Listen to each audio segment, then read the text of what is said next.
அனைவருக்கும் வணக்கம். அமைதியின் சக்தி.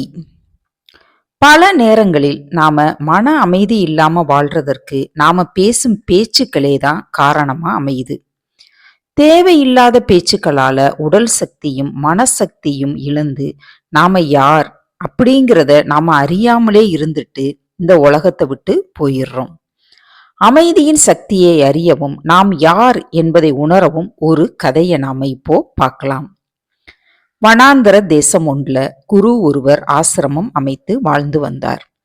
அவருக்கு மொத்தமா 10 சீடர்கள் இருந்தாங்க. அதுல கர்ணன் அப்படிங்கிற ஒரு சீடனுக்கு மட்டும் பேசுவது அப்படின்னா ரொம்பவே பிடிக்கும். அவன் பேசுவதற்காக பிறரை பற்றி குறை கூறுவதும் பிறர் தன்னை மதிப்பதற்காக அவர் கூட விவாதம் பண்ணுவதுமாக வழக்கமாய் இருந்தான். அவன் மிக செல்வ செழிப்புடன் வாழ்ந்த குடும்பத்தை சேர்ந்தவன். ஆனால் துறவு வாழ்க்கையில தெரிந்து கொள்ள ஏதோ ஒன்று இருக்குது அப்படின்னு இந்த குரு கிட்ட சீடனா வந்து சேர்ந்தான். அதனால எப்போதுமே தான் உயர்ந்தவன் அப்படிங்கிற எண்ணம் அவனுக்குள்ளே இருந்தது. ஒரு நாள் குரு தன்னுடைய 10 சீடர்களையுமே கூப்பிட்டு அவர்களுக்குள்ள ஒரு போட்டிய அறிவிச்சாரு. அந்த போட்டி என்னன்னா, உங்களுக்குள்ள கடுமையான ஒரு உறுதிமொழியை நீங்களே எடுத்துக்கிட்டு அதை நீங்கள் 30 நாட்கள் கடைபிடிக்கணும் அப்படின்னு சொன்னாரு. இதை கேட்ட மற்ற சீடர்கள் எல்லாருமே ஏத்துக்கிட்டு உறுதிமொழியை பின்பற்ற ஆரம்பிச்சாங்க. கர்ணனுக்கு ஒரு எண்ணம் தோன்றினது. நான் இவங்களை விட சிறந்த சீடன், அதனால என்னோட உறுதிமொழி எதுவா இருந்தாலும் அது எளிமையாகத்தான் இருக்கும். அதனால குரு கிட்ட போய் அவர் கூறும் உறுதிமொழிய நானும் பின்பற்றேன் அப்படின்னு முடிவு எடுத்து குருவை பார்க்க போனான். குரு கிட்ட போய் கர்ணன் கூற, குரு சிரித்தவாறே, சரி, நான் உனக்கு ஒரு உறுதிமொழியை தர்றேன், அதை நீ 30 நாட்கள் கடைப்பிடி அப்படின்னு சொன்னாரு. என்ன உறுதிமொழி அப்படின்னா, 30 நாட்களும் நீ பேசாம மௌனமா இருக்கணும்.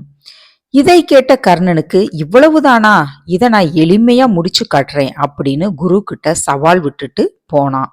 முதல் நாள் அவனுக்கு இந்த உறுதிமொழி அவ்வளவு பெரிய விஷயமா தெரியல.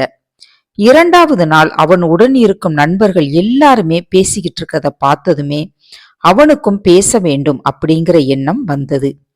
அதனால தன்னோட மனசை கட்டுப்படுத்த முடியாம மீண்டும் கோவிலுக்கு போனான். குருவே, நீங்க கூறிய உறுதிமொழியை என்னால கடைபிடிக்க முடியாதது போல தெரியுதே, அதனால நான் இதை இப்பவே விட்டுறலாமா அப்படின்னு எழுதி காண்பிச்சான். குரு இவனை பார்த்து சிரிச்சுக்கிட்டே, உன்னால முடியாது அப்படின்னு எனக்கு தெரியும், ஆனா முயற்சித்து பார் அப்படின்னு சொன்னாரு. குருவோட சிரிப்பினை ஏற்றுக்கொள்ள முடியாதவன், சரி நான் செய்கிறேன் அப்படின்னு மீண்டும் தன்னோட இடத்தை நோக்கி போனான். வீட்டிலேயே அமைதியா யார் கூடயும் பேசாம இருந்தான். இவன் கூட இருந்த சீடர்களுக்கு எல்லாம் மிகுந்த ஆச்சரியம். கர்ணனா இப்படி மாறி போனது, அவனால பேசாம ஒரு நிமிஷம் கூட இருக்க முடியாதே, ஆனா எப்படி இவன் பேசாம இருக்கிறான் அப்படின்னு ஆச்சரியமா பார்த்தாங்க. 30 நாள் நெருங்க நெருங்க இவனோட மனசுல பல கேள்விகள் எழுந்து கொண்டே இருந்தது. அவனால அந்த கேள்விகளை மட்டும் கட்டுப்படுத்தவே முடியல. அதனால மீண்டும் குருவை நோக்கி போனான். குருவே, என்னால இப்பொழுது அமைதியா இருக்க முடியுது, ஆனா சிந்திக்காம இருக்க முடியல. என்னுள் பல கேள்விகள் இருக்குது.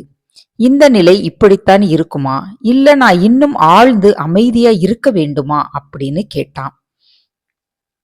குரு சிரிச்சுக்கிட்டே, நீ மனதளவிலும் அமைதியாக இருக்கணும்.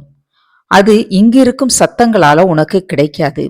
அதனால நீ காட்டை நோக்கி போ, அங்க கொஞ்ச காலம் இருந்துட்டு வா அப்படின்னு சொன்னாரு. சீடனும் இது நல்ல யோசனையா இருக்குது அப்படின்னு காட்டை நோக்கி போனான்.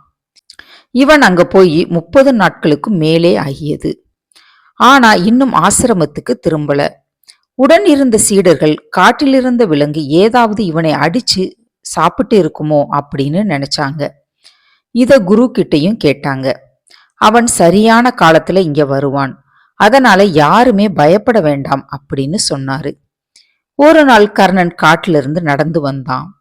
அவனது உடல் மட்டுமின்றி கண்ணும் சாந்தத்தின் ரூபமாக சீடர்களுக்கு தெரிஞ்சது. இதை பார்த்த ஆச்சரியத்தில் கர்ணன் கிட்ட போய், நீ எப்படி இப்படி மாறின அப்படின்னு கேள்விகளை கேட்டாங்க. என் மனம் கேள்விகளை கட்டுப்படுத்தி அமைதியை பெற்றதால என்னால அமைதியா இருக்க முடிஞ்சது அப்படின்னு சொன்னான்.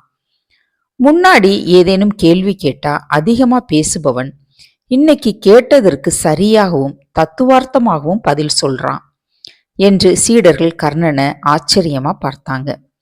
குரு கிட்ட போய் ஆசீர்வாதம் பெற்றுவிட்டு மீண்டும் காட்டுக்கே போயிட்டான். அமைதி மனிதனை என்ன செய்துவிடும் என்பதற்கு இந்த கர்ணன் ஒரு உதாரணம். வார்த்தைகளை குறைத்து வாழுங்கள், உங்களை நீங்களே மேம்படுத்துங்கள். இனி ஒரு நல்ல கதையோடு அடுத்த வீடியோவில் சந்திப்போம். நன்றி, வணக்கம்.